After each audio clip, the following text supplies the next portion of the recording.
कृष्का recording studio Ekangar सराय।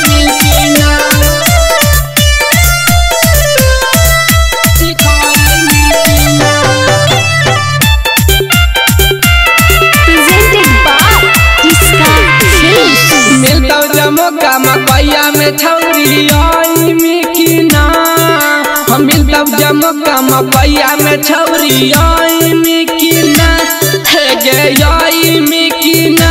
चढ़ल जवानी नीति सवा छौरा के दिखाई मिकिना चढ़ल जवानी मौसमा छौरा के दिखाई मिकिना हे गे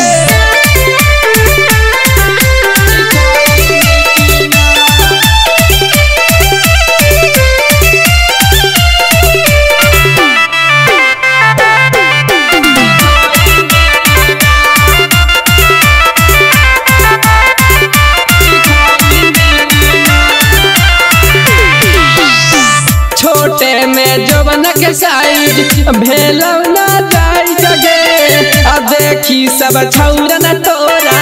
हो जाओ भाई लगे छोटे में जवन के साइज भेलौ ना जाई जगे अब देखी सब छौरा न तोरा हो जाओ भाई लगे देखी पटल जी पे तोरा धियान मा पर ना देखी अनज पे तोरा धियान मा पर कि ना हे गे पर कि ना चढ़ल जवानी सहिलावा छौरा के दिखाई मिकिना चढ़ल जवानी रबिया छौरा के दिखाई मिकिना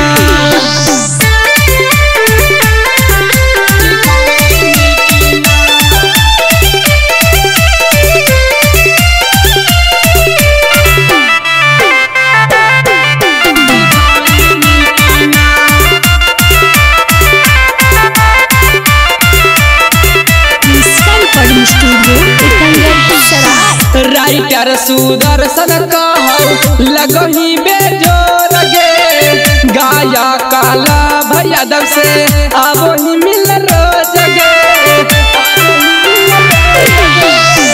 राइटर सुदर्शन कहौ लगही बेजोर गे गाया काला भैया दब से अब ही मिल रोज गे कबो तोरा कोई छौरा पीछा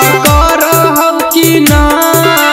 कबो तोरा कोई छौरा पीछा कर कि ना हे गे कर कि ना